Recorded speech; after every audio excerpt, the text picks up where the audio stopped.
Pero, Petrica, si no es eso, si yo por tu bien, don Álvaro bajaba la voz y Petra la levantaba, pero la astuta moza que sabía contenerse cuando era por su bien, se reprimió y cambiando el tono y el estilo se disculpó, disimuló el enojo y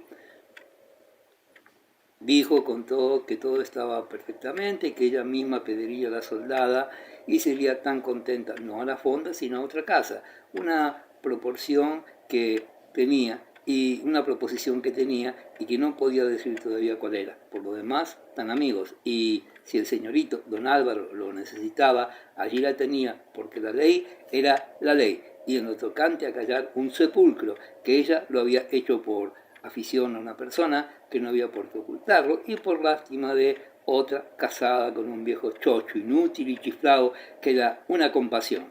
Petra engañó otra vez a Mesía, hasta le consintió nuevas caricias de gratitud que él juró serían las últimas, por lo de la economía que les tenía maniático. Don Víctor supo que la noche en el casino, que al día siguiente Petra pediría la cuenta, se marcharía. Oh placer, Quintanar respiró con fuerza de fuelle y abrazó a su amigo. Le debía algo mejor que la vida, la tranquilidad de su hogar doméstico. Trabajaba don Fermín en su despacho, envuelto a los pies en el mantón viejo de su madre, escribía a la luz blanquecina y monótona de la mañana nublada. Un ruido le distrajo, levantó los ojos y vio en medio del umbral a doña Paula pálida, más pálida que solía. ¿Qué hay, madre? ¿Está ahí esa? Petra, la de Quintanar, que quiere hablarte. ¿Hablarme? ¿Tan temprano? ¿Qué hora es? Las 9. Dice que es cosa urgente. Parece que viene asustada. Le tiembla la voz. El magistral se puso del color de su madre y en pie maquinalmente. Que entre, que entre. Doña Paula dio media vuelta y salió al pasillo. Antes acarició a su hijo con una mirada de compasión de madre. Entra, dijo a Petra, que toda de negro esperaba con la cabeza inclinada sobre el pecho. Doña Paula quería comerse con los ojos el secreto de la criada. ¿Qué sería? Dudó un momento, estuvo casi resuelta a preguntar, pero se contuvo y dijo otra vez, anda, hija mía, entra. Hija mía, pensó Petra, esta me quiere en casa, segura es mi suerte. ¿Qué hay? Gritó el magistral acercándose a la criada como queriendo salir al paso de la noticia.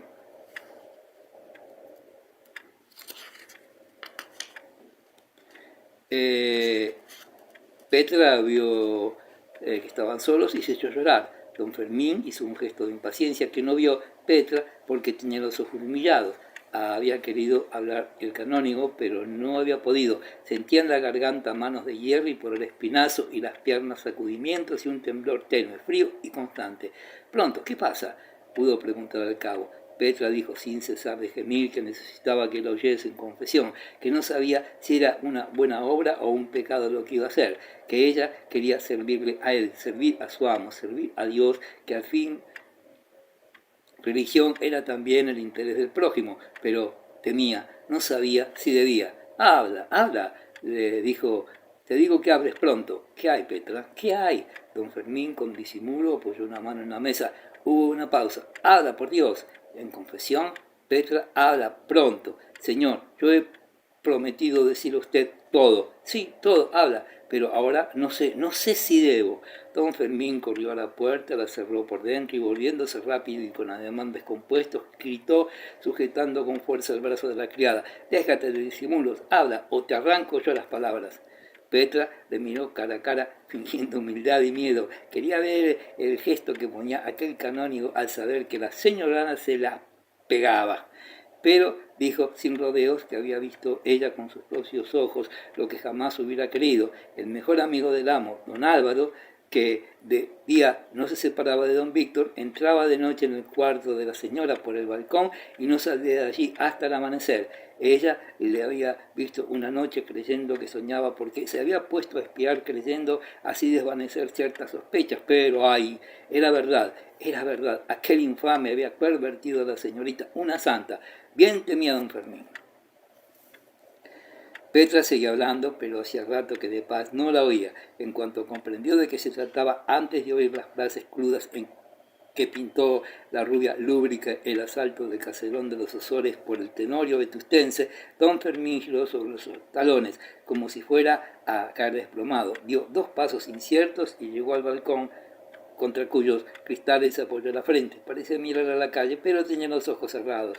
Oía a Petra sin entender bien su palique. Le molestaba el ruido de la voz aguda y lacrimosa, no la que decía que ya no llegaba la atención del canónigo. Quería mandarla a callar, pero no podía hablar, no podía moverse. Petra habló todo lo que quiso. Cuando cayó, se oyó nada más que los ruidos apagados de la calle, las ruedas de un coche que corría muy lejos, la voz de un mercader ambulante que pregonaba a grito limpio, paños de mano y encajes finos. El magistral estaba pensando que el cristal helado que oprimía su frente parecía un cuchillo que le iba cercenando los sesos, y pensaba además que su madre, al meterle por la cabeza una sotana, le había hecho además tan desgraciado, tan miserable que él era en el mundo lo único digno de lástima. La idea vulgar, falsa y grosera de comparar al clérigo con el eunuco se le fue metiendo también por el cerebro con la humedad del cristal helado. Sí, él era como un eunuco enamorado, tan objeto digno de risa, una cosa repugnante, de puro ridícula. Su mujer, la regente, que era su mujer, su legítima mujer, no ante Dios, no ante los hombres, ante ellos dos, ante él sobre todo, ante su amor, ante su voluntad de hierro, ante todas las ternuras de su alma, la regenta, su hermana del alma, su mujer, su esposa, su humilde esposa, le había engañado, le había deshonrado como otra mujer cualquiera, y él, que tenía sed de sangre, ansias de apretar el cuello al infame, de ahogarle entre sus brazos, seguro de poder hacerlo, seguro de vencerle, de pisarle, de patearle, de reducirle a cachos, a polvo, a viento, él, atado por los pies, con un trapo ignominioso, como un presidiario, como una cabra, como un rocín libre en los prados, el miserrísimo cura, ludibrio de hombre disfrazado de anafrodita, él tenía que callar, morderse la lengua, las manos, el alma, todo lo suyo, nada del otro, nada del infame, del cobarde que le escupía en la cara porque él tenía las manos atadas.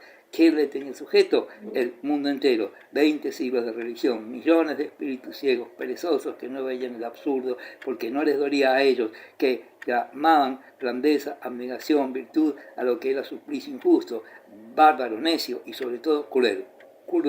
Cientos de papas, docenas de concilios, miles de pueblos, millones de piedras de catedrales y cruces de conventos, toda la historia, toda la civilización, un mundo de plomo yacían sobre él, sobre sus brazos, sobre sus piernas, eran sus grilletes. Ana, que le habían consagrado el alma, una fidelidad de amor sobrehumano, le engañaba como un marido idiota, carnal y grosero, le dejaba para entregarse a un miserable lechuguino, a un fato, a un elegante de similor, a un hombre de yeso, a una estatua hueca, y ni siquiera lástima le podía tener el mundo, ni su madre, que quería adorarle, podía darle un consuelo, el consuelo de sus brazos y de sus lágrimas. Sí, él se estuviera muriendo, su madre estaría a sus pies mesándose los cabellos, llorando desesperada, y para aquello que era mucho peor que morir, mucho peor que condenarse. Su madre no tenía llanto, brazos, desesperación, ni mirada siquiera. Él no podía hablar, ella no podía adivinar, ni debía. No había más que un deber supremo, el disimulo, silencio, ni una queja, ni un movimiento. Quería correr, buscar a los traidores, matarlos. Sí, pues silencio. Ni una mano había que mover, ni un pie fuera de casa. Dentro de un rato, sí, a coro, tal vez a decir misa, a recibir a Dios. El previsor sintió una carcajada de Lucifer dentro del cuerpo. Sí, el diablo se le había reído en las entrañas, y aquella risa profunda que tenía raíces en el vientre, en el pecho, le sofocaba y le asfixiaba. Abrió el balcón de un puñetazo y el aire frío y húmedo le trajo la idea lejana de la realidad. Y oyó la tos discreta de Petra, que aguardaba allí, detrás, clavándole los ojos en la nuca. Cerró el balcón don Fermín, se volvió y miró con ojos de idiota a la rubia que enjugaba lágrimas villanas. No necesitaba un instrumento para luchar, para hacer daño. Aquel era el único que tenía. Petra callaba, inmóvil, esperando servir a su dueño. Gozaba voluptuosa delicia viendo padecer al canónigo, pero quería más. Quería continuar su obra, que la mandasen clavar en el alma de su ama, de la orgullosa señorona, todas aquellas agujas que acababa de hundir en las carnes del clérigo loco. Una voz lenta, ronca, mate, que no parecía haber sonado en el despacho, voz de ventríloco, preguntó: ¿y tú qué piensas hacer ahora? Yo dejar aquella casa, señor. ¿No quiere ser franco? Pienso, Petra, pues que padezca él, vendrá a buscarme donde quiero que me busque, dejar aquella casa, repitió. ¿Qué he de hacer? Yo no quiero ayudar con mi silencio a la vergüenza del amo, remediarlo no puedo, pero puedo salir de aquella casa. Y a ti no te importa el honor de don Víctor, así agradeces el pan que comiste tantos años, señor, ¿y qué puedo hacer por él? En saliendo nada, pues me echan. Ellos, sí, ellos. Ayer el señorito Álvaro, que es el que manda allí, porque el amo está ciego, ve por sus ojos. El señorito Álvaro me puso de patitas en la calle. Hoy debo despedirme. Me ofreció colocación en la fonda, pero yo prefiero quedar en la calle. Vendrás a esta casa, Petra, dijo la voz de caverna con esfuerzos inútiles por ser dulce. Petra volvió a llorar. ¿Cómo pagaría ella tal caridad, etcétera, etcétera? Aquella ternura facilitó el tratado. Siguiendo cada cual un poco de su tensión, se fueron acercando al infame convenio, a la intriga asquerosa y vil. Al principio fingiendo pulcritud, invocando santos intereses, después olvidando estas fórmulas, y por fin el magistral ofreció a la moza asegurar su suerte, colmar su ambición, ella poner ante los ojos de Quintanar su vergüenza de modo tan evidente, tan palpable, que aquel señor, si corría sangre de hombre por su cuerpo, tuviese que castigar a los traidores como tenían bien merecido. Al terminar aquella conferencia hablaban como dos cómplices de un crimen difícil. El magistral excusaba palabras, pero no eran las que aclaraban su proyecto. ¿Qué iba a hacer Petra para poner a la vista del estúpido Quintanar aquella vergüenza? Revelaciones no podían hacérsele.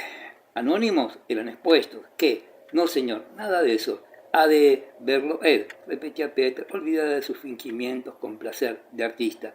Había allí dos criminales apasionados y ningún testigo de la ignominia. Cada cual veía su venganza, no en el crimen del otro, sino en la vergüenza del pacto.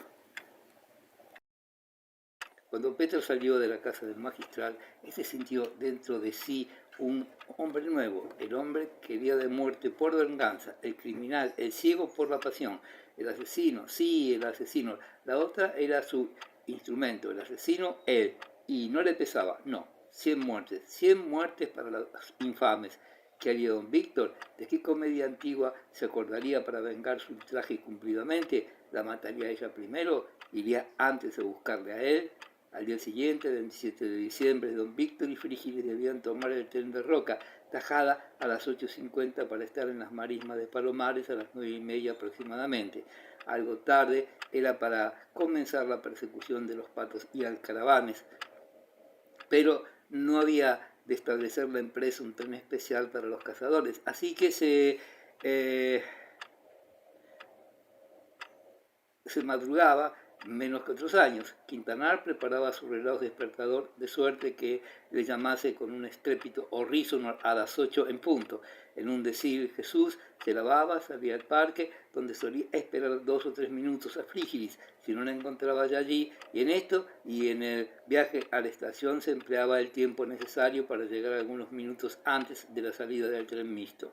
Y un sueño dulce y profundo, poco frecuente en él, despertó a Quintanar aquella mañana con más susto que solía, aturdido por el estridente repique de aquel extractor metálico, rápido y desacompasado. Venció con gran trabajo la pereza, bostezó muchas veces y al decidirse a saltar del lecho no lo hizo sin que el cuerpo encogido protestara del madrugón importuno. El sueño y la pereza le decían que parecía más temprano que otros días, que el despertador mentía como un deslenguado, que no debía de ser ni con mucho la hora que la esfera rezaba. No hizo caso de tales sofismas el cazador y sin dejar de abrir la boca y estirar los brazos, se dirigió al lavabo y de buenas a primeras zambulló la cabeza en agua fría. Así contestaba don Víctor a las sugestiones de la mísera carne que pretendía volverse a las ociosas plumas. Cuando ya tenía las ideas más despejadas, reconoció imparcialmente que la pereza aquella mañana no se quejaba de vicio, debía de ser, en efecto, bastante más temprano de lo que decía el reloj. Sin embargo, él estaba seguro de que el despertador no adelantaba y de que por su propia mano le había dado cuerda y puéstole en la hora la mañana anterior. Y con todo, debía ser más temprano de lo que allí decía. No podían ser las 8, ni siquiera las 7. Se le decía el sueño que volvía a pesar de las abluciones y con más autoridad se lo decía a la escasa luz del día. El orto del sol debe ser a las 7:20, minuto arriba, minuto abajo. Pues bien, el sol no ha salido todavía, es indudable. Cierto que la nieve espesísima y las nubes cenicientas y pesadas que cubren el cielo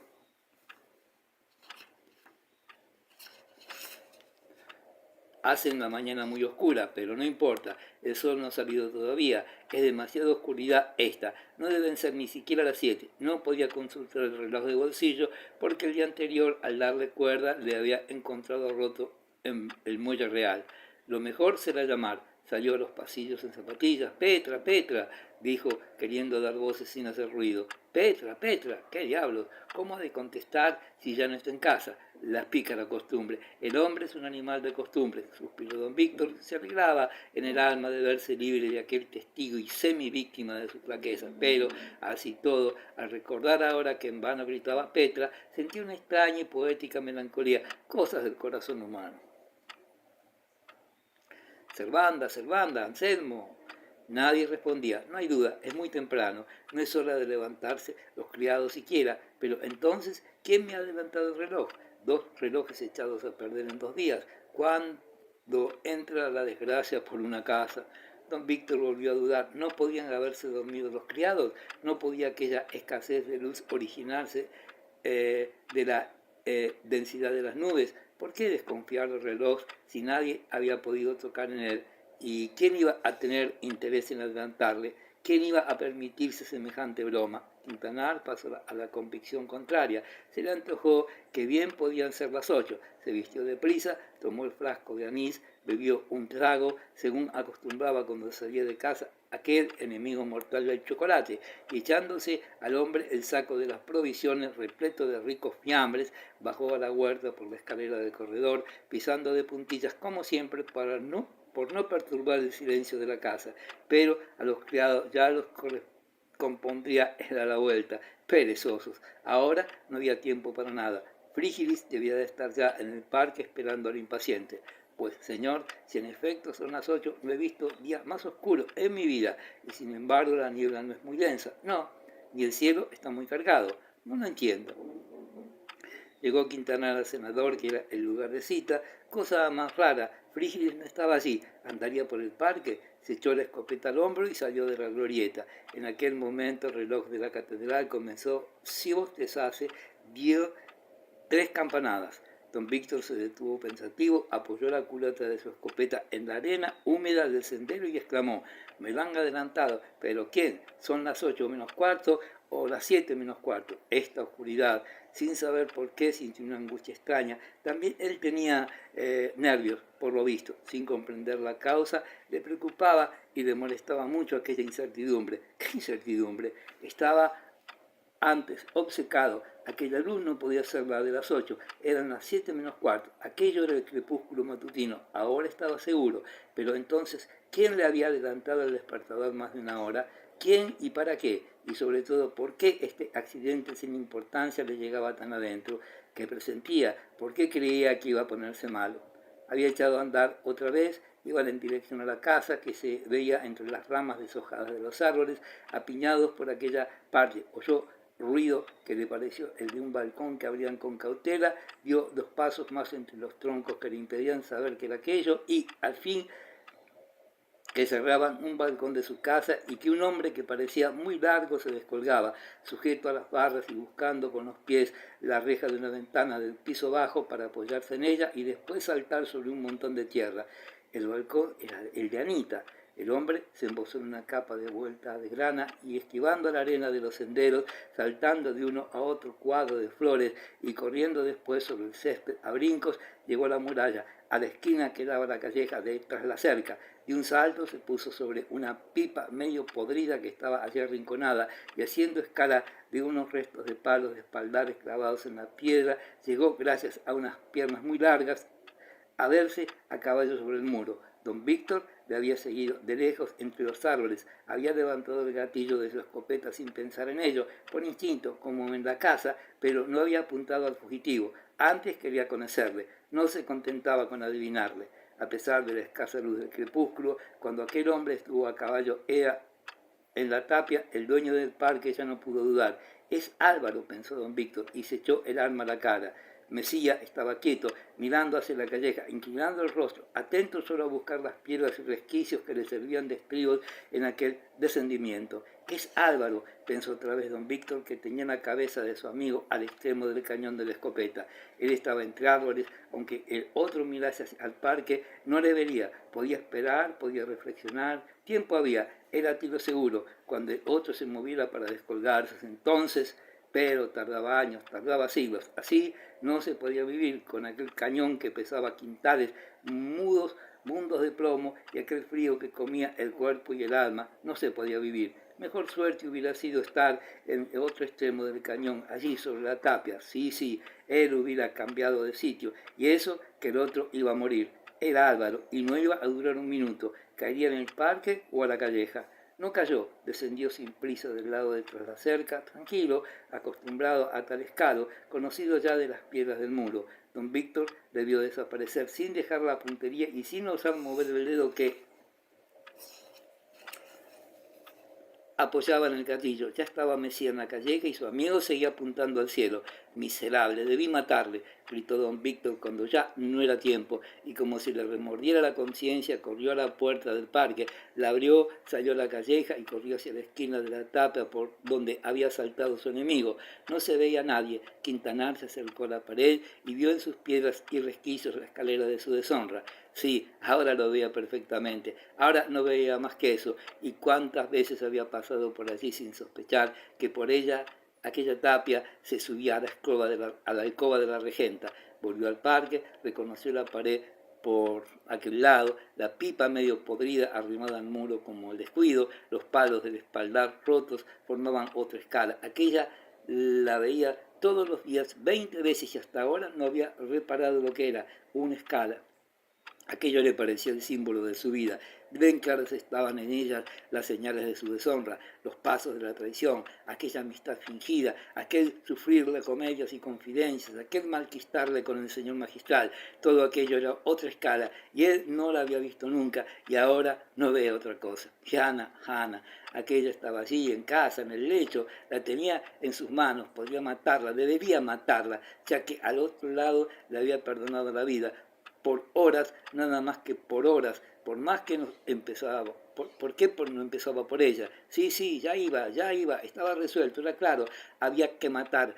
¿Quién lo dudaba? Pero antes quería meditar, necesitaba calcular, sí, las consecuencias del delito, porque al fin era delito. Ellos eran unos infames, habían engañado al esposo, al amigo, pero él iba a ser un asesino, digno de disculpa, todo lo que se quiera, pero asesino. Se sentó en un banco de piedra, pero se levantó enseguida. El frío del asiento le había llegado a los huesos y sentía una extraña pereza. Su cuerpo, un egoísmo material que le pareció a don Víctor indigno de él y el de las circunstancias. Tenía mucho frío y mucho sueño. Sin querer pensaba en esto con claridad, mientras las ideas que se referían a su desgracia, a su deshonra, a su vergüenza, se demostraban reacias, huían, se confundían y se negaban a ordenarse en forma de raciocinio. Entró el senador y se sentó en una mecedora donde allí se veía el balcón de donde había saltado don Álvaro. El reloj de la catedral dio las 7. Aquellas campanadas fijaron en la cabeza aturdida de Quintanar la triste realidad. Le habían adelantado el reloj. ¿Quién? Petra, sin duda. Petra. Había sido una venganza. Una venganza bien cumplida. Ahora le parece absurdo haber tomado la poca luz del alba por día nublado. Y si Petra no hubiera adelantado el reloj, o si él no lo hubiese creído, tal vez ignoraría toda la vida la desgracia horrible, aquella desgracia que había acabado con la felicidad para siempre, la pereza de ser desgraciado, de padecer, unida a la pereza del cuerpo que pedía a gritos colchones y sábanas calientes, entumecían el ánimo de don Víctor, que no quería moverse, ni sentir, ni pensar, ni vivir siquiera. La actividad le horrorizaba. Qué bien si se parase el tiempo, pero no se paraba, corría, le arrastraba consigo, le gritaba, muévete, haz algo, tu deber aquí de tus promesas, mata, quema, vocifera, anuncia al mundo tu venganza, despídete de la tranquilidad para siempre, busca energía en el fondo del sueño, de los bostezos, arranca los apóstrofes del honor, ultrajado, representa tu papel, ahora te toca a ti, ahora no es Perales quien trabaja, eres tú, no es Calderón quien inventa casos de honor, es la vida, es tu pícara suerte, es el mundo miserable que te parecía tan alegre, hecho para divertirse y recitar versos. Anda, anda, corre, sube, mata a la dama, después desafía al galán y mátale también. No hay otro camino, y a todo esto, sin poder meñar pie ni mano, muerto de sueño, aborreciendo la vigilia que presentaba tales miserias, tanta desgracia que iba a durar para siempre. Pero había llegado la suya. Aquel era su drama de capa y espada. Los habían en el mundo también, pero qué feos eran, qué horrorosos. ¿Cómo podía ser que tantos deleitasen aquellas traiciones, aquellas muertes, aquellos rencores en verso y en el teatro? Qué malo era el hombre. ¿Por qué recrearse en aquellas tristezas cuando eran lejanas, si tanto dolían cuando eran propias? Y él miserable, hombre indigno, cobarde, estaba filosofando y su honor sin vengar todavía. Había que empezar. Volaba el tiempo, otro tormento, el orden de la función, el orden de la trama. ¿Por dónde iba a empezar? ¿Qué iba a decir? ¿Qué iba a hacer? ¿Cómo la mataba a ella? ¿Cómo le buscaba a él? El reloj de la catedral dio las 7:30. De un brinco se puso Quintanar en pie. Media hora, en un minuto, y no he oído el cuarto, y Frígilis va a llegar, y yo no he resuelto. Don Víctor tuvo conciencia clara de que su voluntad estaba inerte, no podía resolver, se despreció profundamente, pero más profundo que el desprecio fue el consuelo que sintió al comprender que no tenía valor para matar a nadie, así tan de repente. O subo y la mato ahora mismo antes que llegue Tomás, o ya no la mato hoy. Volvió a caer sentado en la mecedora y aliviada su angustia, con la laxitud del ánimo que ya no luchaba, con la impotencia de la voluntad recobró parte de su vigor el sentimiento, y el dolor de la traición le pinchó por la vez primera con fuerza bastante para arrancarle lágrimas. Lloró como un anciano y pensó que ya no lo era. Jamás se le había ocurrido tal idea. Su temperamento le engañaba, fingiendo una juventud sin fin. La desgracia, al herirle de repente, le desteñía como un chubasco todas las canas del espíritu. Ay, sí, era un pobre viejo, y le engañaban, se burlaban de él. Llegaba a la edad en que iba a necesitar una compañera como un báculo, y el báculo se le rompían las manos. La compañera le hacía traición, iba a estar solo, le abandonaban la mujer y el amigo. El dolor, la lástima de sí mismo trajeron a sus pensamientos ideas más naturales y oportunas que las que despertara entre fantasmas de fiebre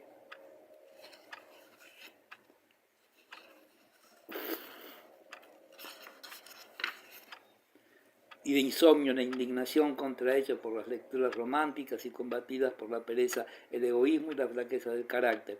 No sentía celo, no sentía en aquel momento la vergüenza, la deshonra, no pensaba ya en el mundo, en el ridículo que sobre él caería, pensaba en la traición, sentía el engaño de aquella Ana a quien había dado su honor, su vida, todo, y ahora veía que su cariño era más hondo de lo que él mismo creyera, quería más ahora que nunca, pero claramente sentía que no era aquel amor de amante, amor de esposo enamorado, sino como de amigo tierno y de padre, sí, de padre dulce, indulgente y deseoso de cuidados y atenciones. Matarla, eso se decía, pronto, pero matarla, va. Los cómicos matan enseguida, los poetas también, porque no matan de veras, pero una persona honrada, un cristiano no mata así, de repente, sin morirse él de dolor, a las personas a quien vive unido con todos los lazos del cariño de la costumbre. Su Ana era como su hija, y él sentía su deshonra como la siente un padre, quería castigar, quería vengarse, pero matar era mucho. No tendría valor ni hoy, ni mañana, ni nunca. ¿Para qué engañarse a sí mismo? Mata el que se ciega, el que aborrece. Él no está ciego, no aborrecía, estaba triste hasta la muerte, ahogándose entre lágrimas heladas. Sentía la herida, comprendía todo lo ingrata que era ella, pero no la aborrecía, no quería, no podía matarla. Al otro sí, Álvaro tenía que morir, pero frente a frente, en duelo, no de un tiro, no, con una espada lo mataría. Aquello era más noble, más digno de él. Frígilis tenía que encargarse de todo, pero ¿cuándo? ¿Ahora? En cuanto llegase, no, tampoco se atrevía a decírselo así de repente, después de hablar con alma humana tan vergonzoso de tan vergonzoso descubrimiento, ya no había modo de volverse atrás, esto es, de cambiar de resolución, de aplazar ni modificar la venganza. En cuanto alguien lo supiera, había de que proceder deprisa, con violencia, lo exigía así el mundo, las ideas del honor.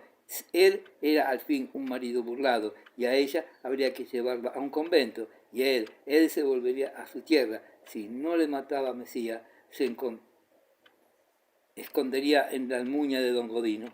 Al llegar aquí se acordó el infeliz esposo que Ana, meses antes, le proponía un viaje a la Almuña. Tal vez si él hubiera aceptado, se hubiese evitado aquella desgracia. Irreparable, sí, irreparable. Qué duda cabía. Y Petra, maldita sea Petra, es ella quien me hace tan desgraciado, quien me arroja en este pozo oscuro de tristeza, de donde ya no saldré, aunque mate al mundo entero, aunque haga pedazos a Mesía y entierre viva a la pobre Ana. Ay, Ana, también va a ser bien infeliz.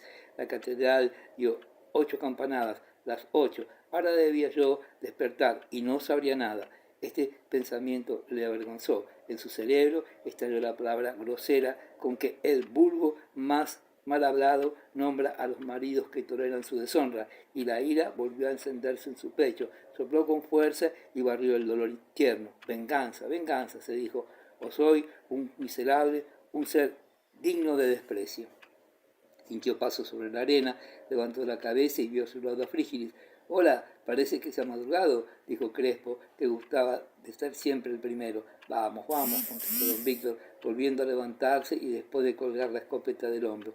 La presencia de Frígilis le había asustado. Sacó fuerza de flaqueza para tomar un partido. De repente se resolvió por fin, resolvió callar, disimular, ir de casa, allá en los prados de las marismas, cuando se quedara solo en acecho, en todo aquel día triste que iba a ser tan largo, meditaría, y a la vuelta acaso tendría ya formado un plan y consultaría con Tomás y le mandaría desafiar al otro.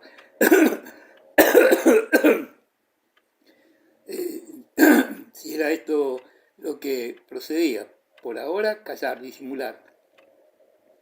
Aquello no podía echarse a volar así como quiera. El descubrimiento que debía Petra no era para revelarlo sin su cuenta y razón. A Frígilis podía decírselo todo, pero a su tiempo.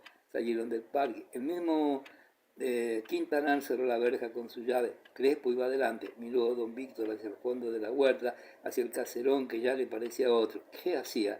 ¿Era un cobarde aplazando su venganza? No. ¿Por qué? Ellos no sospechaban nada, no escaparían, no había miedo. Silencio y disimulo. Esto hacía falta ahora, y reflexionar mucho. Cualquier cosa que hiciera iba a ser tan grave, y le aconsejaba la idea de la inmensa responsabilidad de sus próximos actos. El sentir que de su voluntad siempre tornadiza, impresionable y débil, iban ahora a depender sucesos tan importantes. La suerte de varias personas le sumía en una especie de pánico taciturno y desesperado.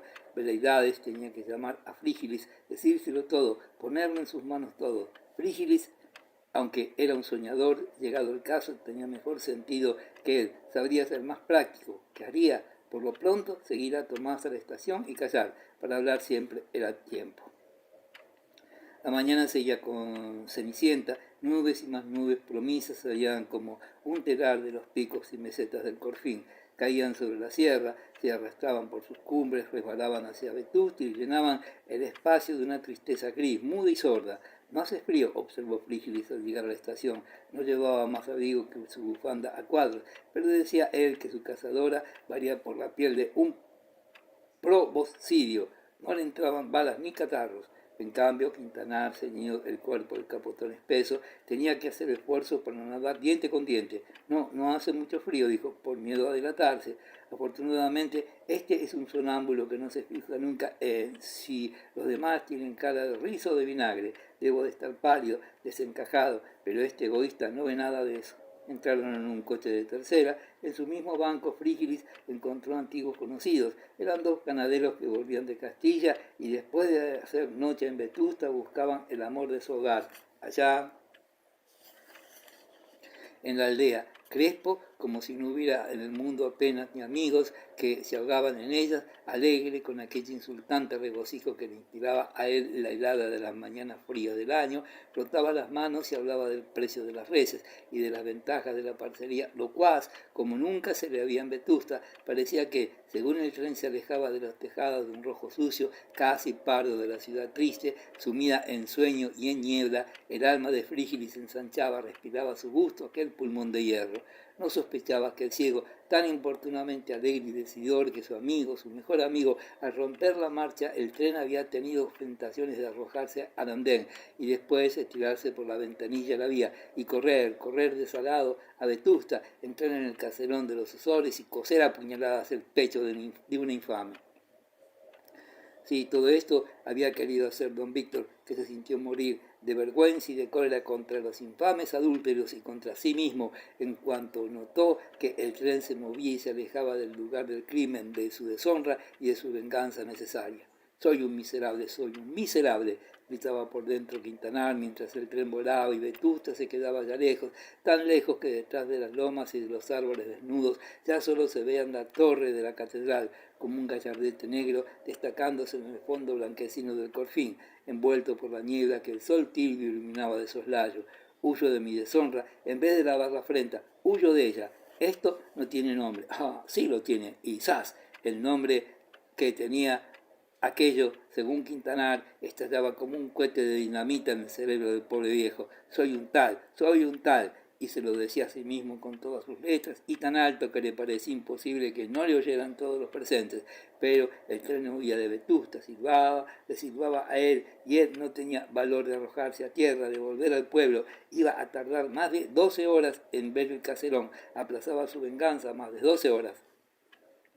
Pasaron un túnel y no quedó ya nada de Vetusta ni de su paisaje. Era otro panorama. Estaban a espaldas de la sierra, montes rojizos, lomas monótonas, como oleajes simétricos se extendían cerrando el horizonte a la izquierda de la vía. El cielo estaba oscuro, pero por aquel lado, bajas las nubes, que como grandes sacos de ropa sucia se deshilachaban sobre las colinas de lontananza. A la derecha, campos de maíz, ahora vacíos, enseñaban la tierra negra con la humedad. Entre las manchas de la tierra desnudas aparecían en el monte bajo, de trecho en trecho, las pomaradas, ahora tristes con sus manzanos sin hojas, con sus ramos afilados que parecían manos y dedos de esqueleto. Por aquel lado, el cielo prometía despejarse, la niebla hacía palidecer, las nubes altas y delgadas que empezaban a rajarse sobre el horizonte. Hacia el mar se extendía una franja lechosa, uniforme y de un matiz montante, sobre los cantañares que semejaban ruinas y mostraban descubiertos lo que era un verano misterio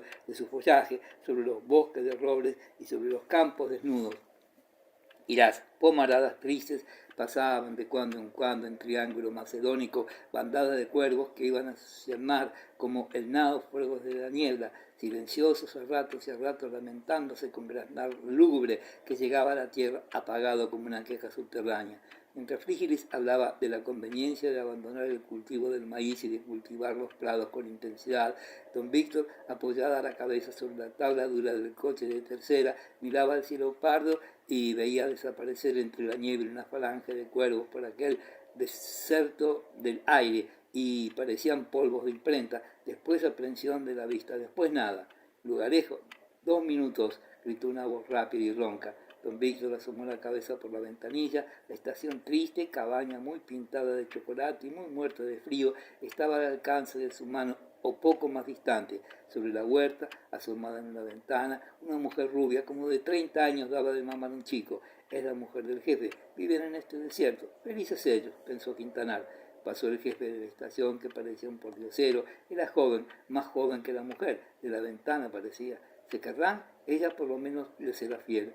Después de esta conjetura, don Víctor se dejó caer otra vez en su asiento, cerró los ojos, tapó el rostro cuanto pudo con una mano. El tren volvió a moverse. El ruido del hierro y de la madera y la trepidación uniforme eran como canción que atraía el sueño, que Quintanar, sin pensar en ello, medía el ritmo de las ruedas pesadas y crujientes con el compás de una marcha que cantaba su tordo, aquel tordo orgullo de las casas. Después midió el paso del tren con los de cierta polca y después se quedó dormido. Media hora después llegaban a la estación en que dejaban el tren para tomar a pie la carretera que los conducía a las marismas de Palomares. Don Víctor despertó asustado gracias a un golpe que le dio en el hombro Frígilis. Había soñado 1000 disparates inconexos. Él mismo, vestido de canónigo con traje de coro, casaba en la iglesia parroquial del vivero a don Álvaro y a la regente, y don Álvaro estaba en traje de clérigo también, pero con bigote y perilla. Después los tres juntos se habían puesto a cantar el barbero, la escena del piano. Don Víctor se había adelantado a las baterías para decir con voz cascada: «Cuando la mía Rosina». El público de las butacas había granado al oírlo con un solo espectador. Todas las butacas estaban llenas de cuervos que abrían el pico, muchos retorcían el pescuezo con ondulaciones de culebra. Una pesadilla, pensó Quintanar, y entre dormido y despierto emprendía la marcha a pie por la carretera de Palomares abajo. Estaban en Roca Tajada. A la derecha, a pico, se elevaba el monte Aéreo, partido por aquel desfiladero, estrecha garganta por donde solo cabían la angosta carretera y el río Obroño, que se cruzaban en mitad de la hoz pasando el camino perpendicular al río por un puente de piedra blanca. Después de almorzar en Roca Tajada, en la taberna de Matiela, estanquero y albañil, grande amigo de Frígilis, los dos amigos cazadores dejaron el camino real y por prados fangosos de hierba alta y un verde oscuro llegaron otra vez a las orillas del Obroño, allí más ancho, rodeado de juncos y arena, rizado por las ondas verdes que le mandaban el mar ya vecino. Frígilis y Quintanar pasaron el río en una barca, comenzaron a subir una colina coronada por una aldea de casas blancas separadas por pomaradas y laureles, pinos de copa redonda y ancha y álamos esbeltos, el verde de los pinares y de los laureles y de algunos naranjas de la huerta sobre el verde más claro de las praderas en declive, limpias y como recortadas con tijeras, alegraba la cumbre, resaltando bajo el cielo el lechoso y entre las paredes blancas que se comían toda la luz del día, difusa como cernida a través de las nubes delgadas, subían por la falda de la loma, que era como primer escalón para la colina. El terreno se afirmaba, la hierba aclaraba su color y menguaba. Frígilis se detuvo y contempló el monte aéreo que tenía enfrente, el río ondulante que quedaba debajo y la franja del mar, azulada con pintas blancas que se veía en un rincón del horizonte, en apariencia más alto que el río, como una pared oscura que subía hacia las nubes. Quintanar se sentó sobre una peña que dejaba descubierto el prado. De la parte del aéreo, cruzando sobre el río a mucha altura, vieron venir un bando de tordos de agua. Cuando estuvieron a tiro, Frígilis disparó los de su escopeta con tan mala suerte que no consiguió más que dispersar las apretadas filas.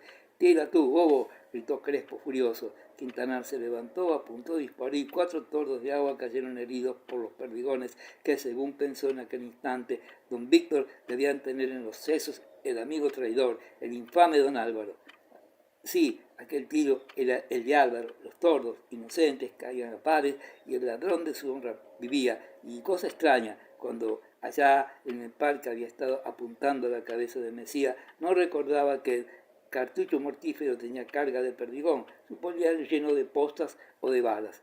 Muy contra su voluntad, a pesar de la desgracia que tenía encima, el cazador sintió el placer de la vanidad satisfecha. Frígilis había disparado 2 tiros y nada, dispara él uno solo y 4. Sí, 4. Allí estaban sangrando sobre el prado, mezclando las gotas rojas con la escarcha blanca de la hierba. Media hora después Frígilis tomaba el desquite matando un soberbio pato marino. Quintanar por gusto mató un cuervo que no recogió. Cazaron hasta las 12, hora de comer su fiambre. Los perros de Frígilis se aburrían. Aquella casa en que ellos representaban un papel secundario les parecía una vergüenza. Bostezaban y obedecían mal a la voz del amo. Después de comer los fiambres y de beber regulares tragos, don Víctor sintió su pena con intensidad 4 veces mayor. Todo lo veía claro, todo le trascendía de su descubrimiento del amanecer, se le parecía como un tratado clásico de historia. Lo que había sucedido, lo que iba a suceder, lo veía como en un panorama y sentía comezón de hablar y ansias de llorar. ¿Por qué no abría el pecho al amigo del alma, al verdadero, al único? No se lo abrió, no era tiempo para seguir un bando de peguetas que volaba de prado en prado, siempre alerta. Se separaron. Aquellos pajarracos no se comían, pero Frígilis les tenía declarada la guerra porque se burlaban de los cazadores con una especie de ironía, de sarcasmo que parecía racional.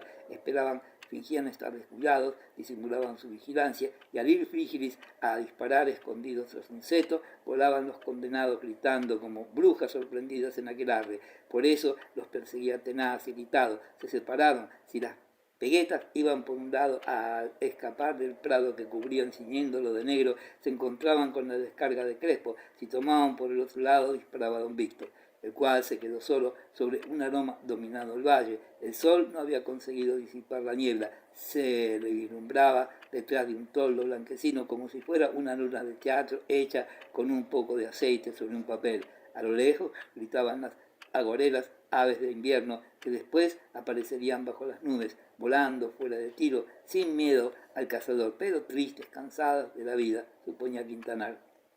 El campo estaba melancólico, el invierno aparecía una desnudez, y a pesar de todo, qué hermosa era la naturaleza, qué tranquilamente reposaba. Los hombres eran los que habían engendrado los odios, las traiciones, las leyes convencionales que atan a la desgracia del corazón. La filosofía de Frígilis, aquel pensador agrónomo que despreciaba la sociedad con sus falsos principios, con sus preocupaciones exageraciones y violencia, se le presentó a Quintanar, a quien el cuerpo repleto le pedía siesta, como la filosofía verdadera, la sabiduría única, eterna, vetusta que quedaba ya detrás de montes y montes, que era comparada con el ancho mundo, nada, un punto, y todas las ciudades y todos los agujeros donde el hombre, esa hormiga, fabricaba a su albergue, que eran comparados con los bosques vírgenes, los desiertos, las cordilleras, los vastos mares, nada, y las leyes de honor, las preocupaciones de la vida social toda, que eran el lado de las grandes y fijas y naturales leyes a que aborrecían los astros en el cielo, las olas en el mar, el fuego bajo la tierra, las aves circulando por las plantas. Vivos deseos sintió Quintanar por un momento de echar raíces y ramas y llenarse de musgo como un roble secular de aquello que veía coronado las cimas del monte aéreo. Vegetar era mucho mejor que vivir. Oyó un tiro lejano, después el estrépito de las peguetas que volaban riéndose con estridentes chillidos. La vio pasar sobre su cabeza.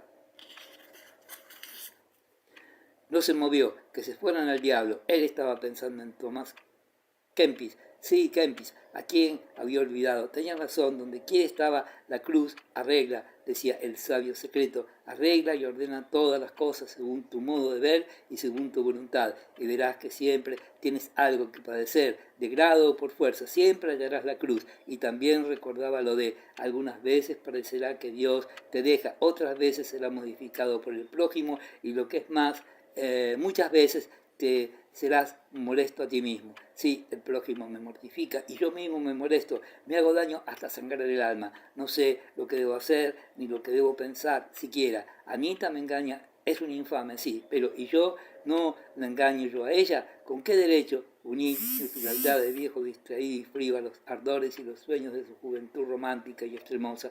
¿Y por qué alegué derechos de mi edad para no servir como soldado del matrimonio y pretendí después batirme como contrabandista del adulterio?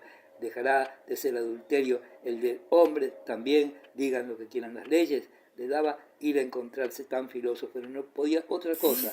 Comprendía que aquellas meditaciones le alejaban de su venganza, que en el fondo del alma él no quería ya vengarse, quería castigar como un juez recto y salvar su honor, nada más. Y esto mismo le gritaba. Después volvía la lástima tierna de sí mismo, la imagen de la vejez solitaria, y los alcaravanes allá en el cielo gris iban cantando sus ayes como quien recita el Kempis en una lengua desconocida. Sí, la tristeza era universal, todo el mundo era podredumbre, el ser humano, lo más podrido de todo, y siempre sacaba en consecuencia que él no sabía lo que debía hacer, ni siquiera lo que debía pensar, ni aún lo que debía sentir. De todas suertes, las comedias de capa y espada metían como bellacas, el mundo no era lo que ellas decían, al próximo no le atraviesa el cuerpo sin darle tiempo más que para recitar una redondilla. Los hombres honrados y cristianos no matan tanto ni tan deprisa. de noche, en el tren cuando volvían solos a Vetusta, en un coche de segunda por miedo al frío de la tercera, Frígilis, que miraba el paisaje triste a la luz de la luna, que aquella vez se había podido más que el sol y había roto las nubes, Frígilis sintió un suspiro como un barreno detrás de sí y volvió la cabeza diciendo: «¿Qué te pasa, hombre? Todo el día te he visto preocupado. Tristón, ¿qué pasa?». La lamparilla del techo que alumbraba 2 departamentos apenas rompía las tinieblas de aquel coche que parecía caja de muertos. Frígilis no podía ver bien el rostro de don Víctor, pero lo oyó de repente llorar como un chico y sintió la cabeza fuerte y blanca de Quintanar apoyada en el hombro, del amigo. Sí, se apoyaba el pobre viejo con cariño, confianza y con la fuerza con que se dejaba caer un muerto. Parecía aquello la abdicación de sus pensamientos, de toda iniciativa. «Tomás, necesito que me aconseje. Soy muy desgraciado. Escucha». Capítulo 30. Y ahora, mucho cuidado. Mira lo que vas a hacer. ¿Tú? ¿No entras? No. Tengo prisa, tengo que hacer. ¿Me dejas solo ahora? Volveré si quieres, pero mejor te acostabas pronto. Mañana vendré temprano. Te advierto que no te he dicho que sí. Bueno, adiós. Espera. No me dejes solo todavía. No te he dicho que sí. Tal vez lo piense más y me decida por seguir el camino opuesto. Pero por de pronto, Víctor, prudencia, disimulo, es decir, si no quieres exponerte a una desgracia, ya lo sabes. Sí, Benítez, cree que es un gran susto, una impresión fuerte. Eso puede matarla. ¿Está enferma? Sí, más de lo que tú crees. Está enferma y un susto grande puede matarla. Eso sí, como suena.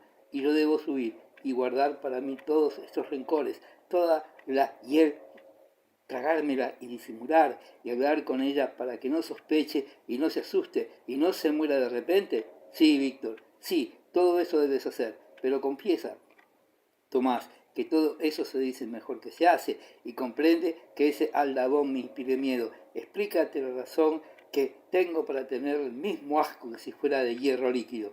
Cayó a esto Frígilis.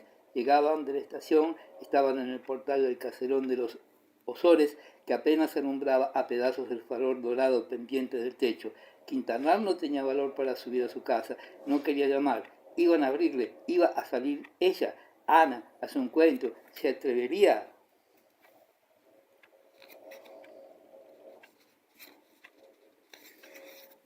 a sonreír como siempre, tal vez a ponerle la frente fresca de los labios para que la besara, y él tendría que sonreír y besar y callar y acostarse tan sereno como todas las noches. Tomás debía comprender que aquello era demasiado, y además las revelaciones de Frígilis respecto a la salud de Ana le habían caído al pobre ex regente como una masa sobre la cabeza. Aquella alegría, aquella exaltación que la habían llevado al crimen, a la infamia de una traición, era una enfermedad. Ana podía morir de repente, cualquier día, una impresión extraordinaria, lo mismo de dolor que de alegría, mejor si era dolorosa, podía matarla en pocas horas.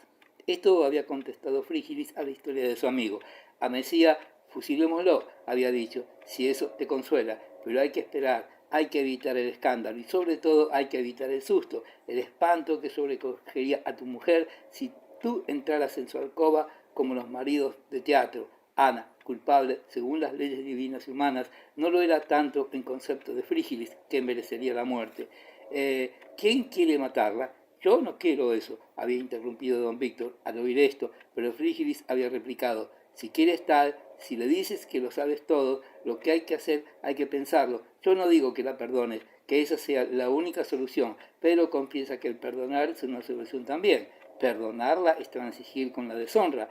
Eso ya lo veríamos. ¿Tú eres cristiano? Sí, de todo corazón, más cada día, como que ya no veo más refugio para mi alma que la religión. Bueno, pues si eres cristiano, ya veremos si debes perdonar o no. Pero no se trata de esto todavía, se trata de no cortar el camino al perdón antes de ver si conviene, dando a tu mujer esa puñalada mortal al entrar en tu cuarto y gritar, muera la esposa infiel, para que ella conteste Jesús 1000 veces y caiga redonda. Yo no sé si diría Jesús 1000 veces, pero de que caería estoy seguro. Y ya ves, antes de matarla hay que ver si tenemos derecho para ello. No, yo no lo tengo, me lo dice la conciencia, y dice perfectamente, ni yo tengo derecho para aconsejarte nada trágico, cuando te casé con ella, porque yo te casé, Víctor, bien te acordarás, creía hacer la felicidad de ambos, y no parecía que te habías equivocado. La mía la habías hecho, la de ella,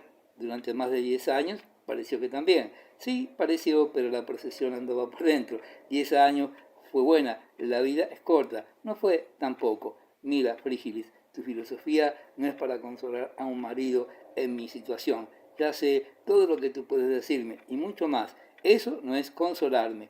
Ni yo creo que tu situación admita consuelo más que el del tiempo y la reflexión lenta y larga. Pero ahora no se trata de ti, se trata de ella. Te empeñas en coser el cuerpo con un florete o con una espada a Mesía, sea, pero hay que ver cuándo y cómo. Hay que tener calma. Después de lo que sabes de la enfermedad de Ana, secreto que Benítez me impuso y que rompo por lo apurado del caso, después de saber que puede sucumbir ante una revelación semejante. Pero ¿no es peor hacer lo que hace que saber que yo lo sé? ¿Quién te asegura a ti que no me despreciará, que no procurará huir con el otro? Víctor, no seas majadero. El otro es un candil. No hizo más que esperar que cayera el fruto de Maduro. Ella no está enamorada de Mesía. En cuanto vea que es un cobarde y que la abandona antes que pelear por ella, le despreciará, le maldecirá. Y en cambio, los remordimientos la volverán a ti, a quien siempre quiso. ¿Qué quiso? Sí, más que a un padre.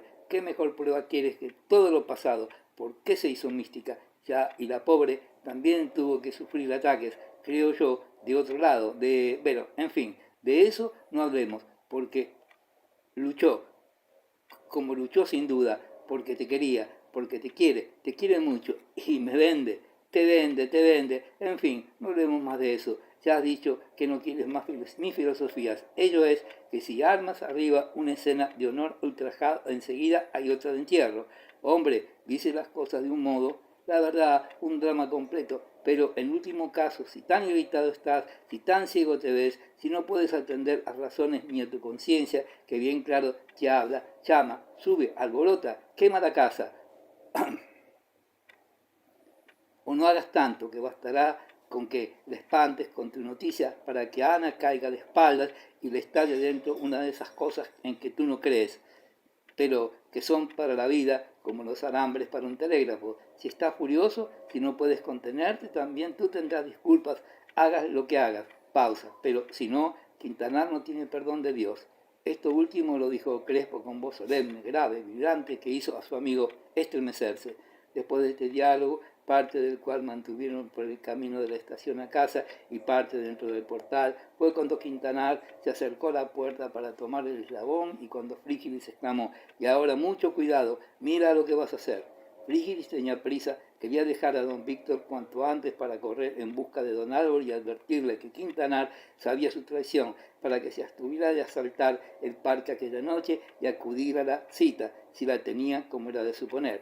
Pensaba que Crespo, que a Víctor no se le había ocurrido, como no se le ocurrieron otras tantas cosas, que aquella noche se repetiría la escena del anterior, que debía ser ya antigua costumbre, pues ya don Álvaro, que no había visto a su víctima cuando le acechaba en el parque, volver a las andadas, sorprenderle a Quintanar, y entonces era imposible evitar una tragedia. Además, Frígilis tenía la convicción de que don Álvaro escaparía de Vetusta en cuanto él le dijera que Quintanar iba a desafiarle. No le faltaban muchos motivos para creer muy cobarde a don Juan Tenorio, pero aquel Víctor no le dejaba marchar. Por fin, después de prometer de nuevo disimular, ocultar su dolor, su ira, lo que fuera, pero solo por aquella noche, llamó el digno regente jubilado con el mismo aldabonazo enérgico y conciso con que había retumbar el patio cuando la casa era honrada y el jefe de familia respetado y tal vez querido. Adiós, adiós, hasta mañana temprano, dijo Frígilis librándose de la mano trémula que le sujetaba un brazo. Egoísta, pensó don Víctor al quedarse solo. Es la única persona que me quiere en el mundo y es egoísta. Se abrió la puerta, vaciló un momento, se le figuró que del patio salió una corriente de aire helado. Entró y al volverse hacia el portal para cerrar la puerta que dejaba atrás, vio que entraba en su casa un fantasma negro largo que pasó a paso por el portal delante, se acercaba a él y que se le quitaba el sombrero que era de teja. mi señor don Víctor, dijo con voz melosa y temblona. ¿Cómo? ¿Usted? ¿Es usted, señor magistral? Un temblor frío como precursor de un síncope le recorrió todo el cuerpo. El ex regente, mientras añadía, procurando una voz serena. ¿A qué debo a estas horas? La honra. ¿Qué pasa? ¿Alguna desgracia? Pero este hombre no sabe nada, se preguntó de Paz, que parecía un desenterrado. Miró a don Víctor a la luz del farol de la escalera y le vio desencajado el rostro, y don Víctor a él le vio tan pálido y con ojos tales que le tuvo un miedo vago, supersticioso, el miedo del mal incierto. Hasta llegar allí, el magistral no había hablado, no había hecho más que estrechar la mano de don Víctor e invitarle con un ademán gracioso y enérgico al par a subir aquella escalera. ¿Pero qué pasa?, repitió don Víctor en voz baja en el primer descanso. ¿Viene usted de casa?, contestó el otro con voz débil. Sí, señor, con Crespo. ¿Pero qué sucede? Hace tiempo, y a estas horas. Anselmo alumbraba por los pasillos del caserón a su amo, a quien seguía el magistral. No pregunta por Ana, pensó de Paz. La señora no ha oído llamar esta en su tocador. ¿Quiere el señor que le avise?, preguntó Anselmo. No, deja. Digo, si el señor magistral quiere hablarme a solas. Y se volvió al amo de la casa al decir esto. Bien, sí, al despacho. Entremos en su despacho. Entraron. El temblón de Quintanar era visible, que iba a decirle a aquel hombre a qué venía. Anselmo encendió 2 luces de esperma y salió. Oye, si la señora pregunta por mí, que allá voy, que estoy ocupado, que me espere en su cuarto. ¿No es eso? ¿No quiere usted que estemos solos? El magistral aprobó con la cabeza mientras clavaba los ojos en la puerta por donde salía Anselmo. Ya estaba allí, ya había que hablar. ¿Qué iba a decir? Terrible trance, tenía que decir algo y ni una idea remota le acudía para darle luz. No sabía absolutamente nada de lo que podía convenirle decir, cómo hablar, sin preguntar antes. ¿Qué sabía don Víctor? Esta era la cuestión. Según lo que supiera, así él debía hablar. Pero no era esto. Había que comenzar por explicarse. Buen apuro. Estaba el magistral como si don Víctor lo hubiera sorprendido allí en su despacho, robándole los candeleros de plata en que ardían las velas. Quintanar daba diente con diente y preguntaba con los ojos muy abiertos y pasmados. Usted dirá, decían aquellas pupilas brillantes y en aquel momento sin más expresión que un tono interrogante. Había que hablar. Tendría que usted por ahí un poquito de agua, dijo don Fermín, que se ahogaba y que no podía separar la lengua del cielo de la boca. Don Víctor buscó agua y la encontró en un vaso sobre la mesilla de noche. El agua estaba llena de polvo, sabía mal. Don Fermín no hubiera extrañado que supiera vinagre. Estaba en el Calvario, había entrado en aquella casa porque no había podido menos. Sabía que necesitaba estar allí, hacer algo, ver, procurar su venganza, pero ignoraba cómo. Estaba cerca de las 10 de la noche en el despacho del marido de la mujer que le engañaba a él, a de Paz, y al marido. ¿Qué hacía allí? ¿Qué iba a decir? Por las memorias excitadas del magistral pasaron todas las estaciones de aquel día de pasión, mientras bebía el vaso de agua y se limpiaba los labios pálidos y estrechos, sentía pasar las emociones de aquel día por su cerebro con amargor de purga. Por la mañana había despertado con fiebre, había llamado a su madre asustado y como no podía explicarse la causa de su mal, había preferido fingirse sano y levantarse y salir. Las calles, la gente, brillaban a sus ojos como apagada un resplandor amarillento de cirios lejanos. Los pasos y las voces sonaban apagados. Los cuerpos sólidos parecían todos huecos. Todo parecía tener la fragilidad del sueño. Antojábasele una crueldad de fiera, un egoísmo de piedra, la indiferencia universal. ¿Por qué hablaban todos los vetustenses de mil y mil asuntos que a él no le importaban? ¿Y por qué nadie adivinaba su dolor, ni le compadecía, ni le ayudaba a maldecir a los traidores y a castigarlos? Había salido de las calles, se había paseado en el paseo del verano y ahora triste con su arena húmeda bordada por las huellas del agua corriente, con sus árboles desnudos y helados, había paseado pisando con ira, con pasos largos, como si quisiera rasgar la sotana con las rodillas, aquella sotana que le enredaba entre las piernas, que era un sarcasmo de la suerte, un trapo de carnaval colgado al cuello. Él era el marido, pensaba, y no aquel idiota que aún no había matado a nadie y ya era mediodía y que debía saberlo todo desde las 7. Las leyes del mundo, qué farsa. Don Víctor tenía el derecho de vengarse y no tenía el deseo. Él tenía el deseo, la necesidad de matar y comer lo muerto y no tenía el derecho. Era un clérigo, un canónigo, un prebendado. otras tantas carcajadas de la suerte que se le reía desde todas partes. En aquellos momentos don Fermín tenía en la cabeza toda una mitología de divinidades burlones que se conjuraban contra aquel miserable magistral de Vetusta.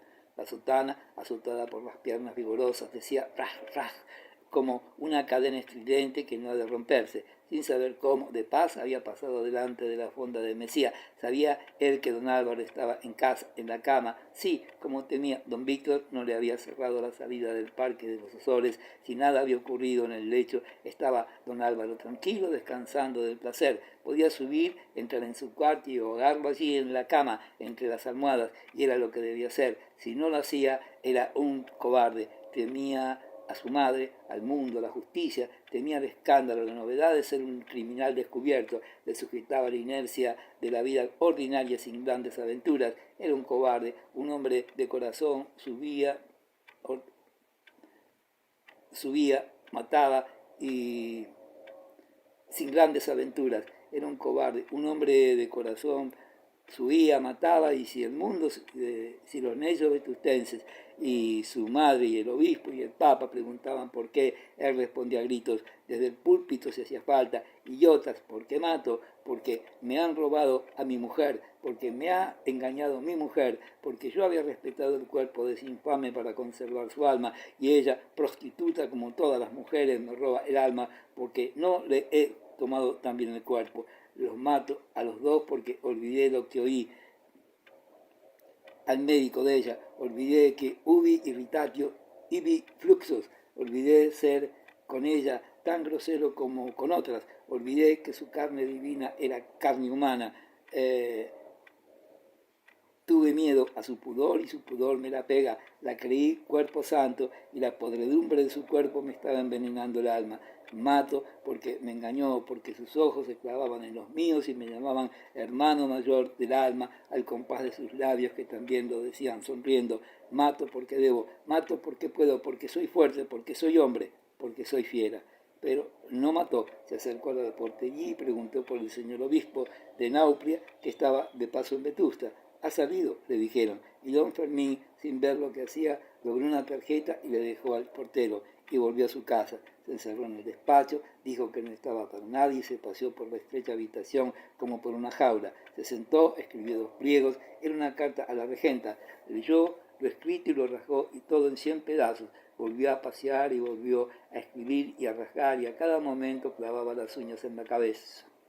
En aquellas cartas que rajaba, lloraba, gemía, imprecaba, desprecaba, rugía, arrullaba unas veces, parecían aquellos regueros tortuosos y estrechos de tinta fina, la cloaca de las inmundicias que tenía el magistral en el alma, la soberbia, la ira, la lascivia engañada y sofocada y provocada, salían a borbotones como podredumbre líquida y espesa. La pasión hablaba entonces con el murmullo ronco y gutural de la basura corriente y encauzada.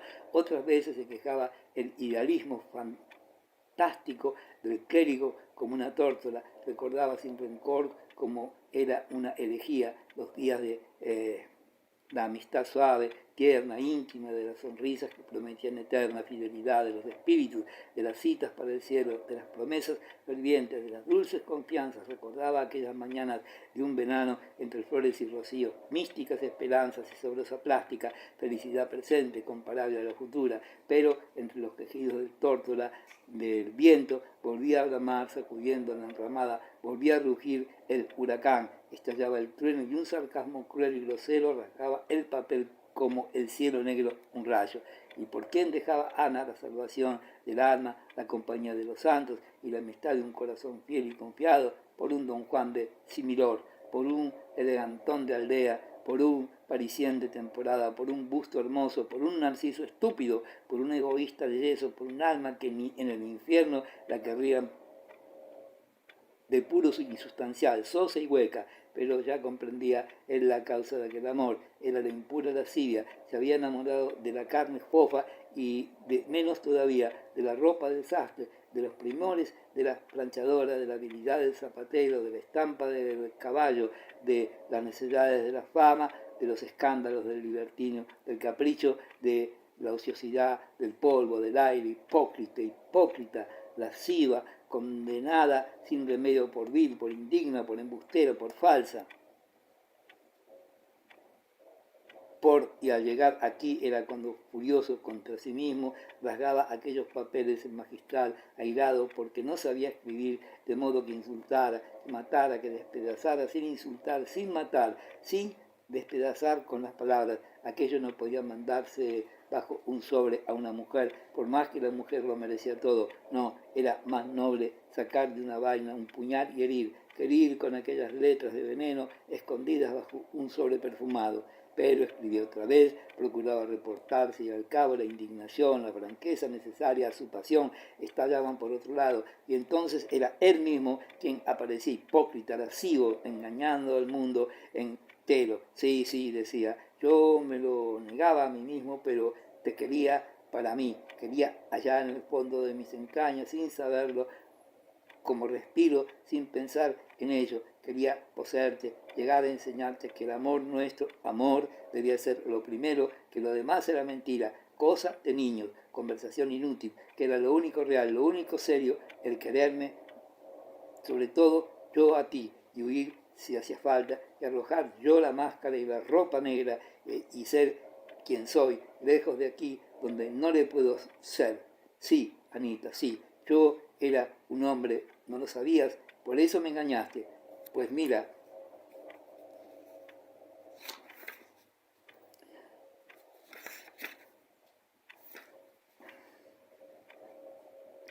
a tu amante puedo deshacerlo de un golpe, me tiene miedo, sábelo, hasta cuando le miro, si me viera el despoblado solo frente a frente, escaparía de mí. Yo soy tu esposo, me lo has prometido de 100 maneras, tú y don Víctor no es nadie, mírale cómo se queja, yo soy tu dueño, tú me lo juraste, a tu modo, mandabas en tu alma, que es lo principal, toda eres mía, todo sobre todo porque te quiero como tu miserable vetustense y el aragonés no te puede querer. ¿Quién sabe, qué saben ellos, Anita, de estas cosas que sabemos tú y yo? Sí, tú lo sabías también y las olvidaste por un cacho de carne fofa relamida por todas las mujeres malas del pueblo.